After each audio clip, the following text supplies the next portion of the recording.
India में ऐसे बहुत सारे प्रोडक्ट्स हैं जो पूरी दुनिया में रेवोल्यूशनरी साबित हुए हैं। ऐसा ही एक प्रोडक्ट है जिसे बलवंत राय पारेख ने बनाया है।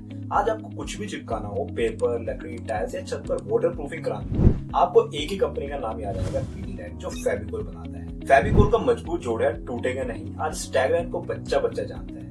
जहाँ एड्स देखना लोगों को बिल्कुल पसंद नहीं था, वहीं फेविकोल ने अपनी इस टैगलाइन को आम लोगों से रिलेट करते हुए इतने इंटरेस्टिंग एड्स बनाए जिससे लोगों ने खुद को अटैच्ड फील किया और देखते ही देखते फेविकोल सबका फेवरेट प्रोडक्ट बन गया। इंडिया में जैसे टूथपेस्ट का मतलब कोलगेट, बॉटल वाटर का मतलब बिस्लरी है, वैसे ही ग्लू का मतलब फेविकोल बन गया।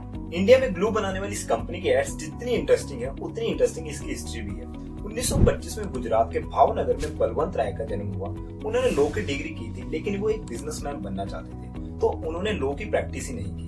तो उन्होंने कुछ टाइम तक मुंबई के प्रिंटिंग प्रेस में काम किया, फिर उसके बाद एक लकड़ी के ऑफिस में एज ए पीएन वर्क किया। फाइनेंशियल कंडीशन ठीक ना होने की वजह से वो अपनी वाइफ के साथ ऑफिस के वेयर हाउस में ही रहते थे। बलवंत राय को अपना बिजनेस शुरू करना था, इसलिए उन्होंने एक इन्वेस्टर की हेल्प से साइकिल, सुपारी और पेपर डाई एसेट्रा को वेस्टर्न कंट्रीज से इंडिया में इंपोर्ट करने का बिजनेस शुरू किया और अच्छा खासा प्रॉफिट भी कमाया। इंडिपेंडेंस के बाद इंडिया में काफी सारे बिजनेसमैन दूसरे देशों से सामान ना मंगाकर उसे इंडिया में ही बनाने की प्लानिंग्स कर रहे थे। तभी बलवंत राय की नजर कारपेंटर्स पर पड़ी और उन्होंने नोटिस किया कि लकड़ी को चिपकाने के लिए एनिमल्स की स्किन का एक मिक्सचर बना के यूज किया जाता है, जिसे यूज करने से पहले उबालना पड़ता है, जिसमें बहुत टाइम वेस्ट होता था और बहुत गंदी स्मेल आती थी। और कुछ लोग इसे एनिमल के मीट से बना होने के कारण यूज ही नहीं करना चाहते थे और इससे चिपकाए जाने वाले प्रोडक्ट्स भी काफी लंबे टाइम तक नहीं टिक पाते थे। पारेख ने इस प्रॉब्लम का सोल्यूशन ढूंढने के लिए काफी रिसर्च की और एट द एंड उन्होंने सिंथेटिक रेजिन का यूज करके ग्लू बना ही लिया।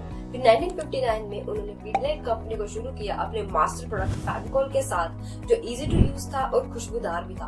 Pidilite is known for making adhesive, sealants and construction chemicals. Fevicol was their flagship product and it quickly became the household name. उनका ये प्रोडक्ट इंस्टेंट हिट साबित हुआ और फेविकोल जल्दी कारपेंटर्स की प्राइमरी चॉइस बन गया।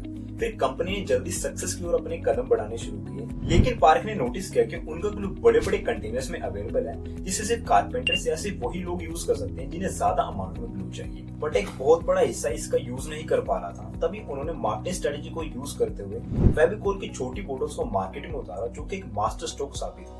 इंडिया की एडहेसिव मार्केट का 60% रेवेन्यू इंडस्ट्रियल सेगमेंट से आता है और बाकी 40% कंज्यूमर सेगमेंट से। लेकिन फेविकोल ने अपने ज्यादा से ज्यादा एफर्ट कंज्यूमर सेगमेंट तक पहुंचने में लगाया और आज फेविकोल का 80% रेवेन्यू कंज्यूमर सेगमेंट से आता है और बाकी 20% इंडस्ट्रियल सेगमेंट से। सो यहाँ से आप एक मार्केटिंग स्ट्रेटेजी सीख सकते हो कि अपने प्रोडक्ट को डिफरेंट साइजेस में अवेलेबल करने से वो ज्यादा से ज्यादा लोगों तक पहुँचेगा और उतना ही आपको प्रॉफिट मिलेगा। पीडीलाइट की मार्केटिंग स्ट्रेटेजी ने उसे आइकॉनिक ब्रांड बना दिया, लेकिन एक इनोवेटिव प्रोडक्ट बनाना एक बात है और उसे टारगेटेड मार्केट तक पहुंचाना अलग बात है। सिर्फ प्रोडक्ट बनाने से बिजनेस नहीं चलता, जो कि पारेख अच्छे से समझते हैं। उन्होंने दूसरी एडहेसिव कंपनीज की तरह अपने प्रोडक्ट को सिर्फ हार्डवेयर शॉप तक ही सीमित नहीं रखा।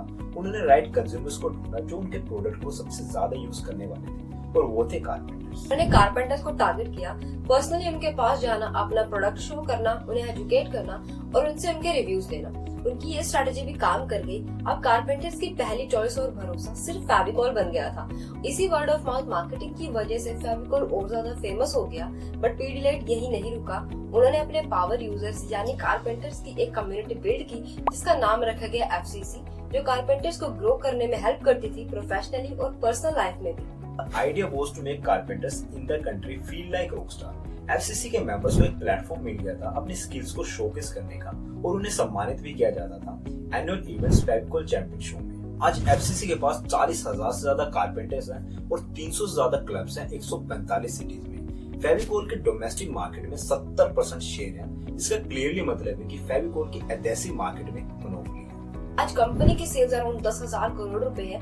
ये एक दिन की 29 करोड़ और एक घंटे की 1 करोड़ रुपए की सेल करते हैं। कंपनी का रिवेन्यू आज 3,000 करोड़ रुपए है और पारेख जी की नेटवर्थ 90,000 करोड़ है। इसी के साथ पीडीलाइट 70 से ज्यादा देशों में ऑपरेट कर रही है। अपने 500 से ज्यादा प्रोडक्ट्स के साथ उन्होंने लाखों लोगों को एम्प्लॉयमेंट भी दी है। साथ ही इनके शेयर्स के रिटर्न से इन्वेस्टर्स भी काफी खुश रहते हैं। पीडीलाइट ने अपने बिजनेस को बढ़ाने के लिए एक और स्ट्रैटेजी अपनाई, वो है इनऑर्गेनिक ग्रोथ, जिसका मतलब है जो ब्रांड ऑलरेडी बना हुआ है उसे ही खरीद लो। इन्होंने एमसील, रॉफ, स्टील ग्रिप जैसे 20 से ज्यादा ब्रांड्स को खरीद लिया, जिससे इनकी डिपेंडेंसी कम हो गई, मल्टीपल प्रोडक्ट्स भी आ गए और कंपटीशन भी कम हो गया।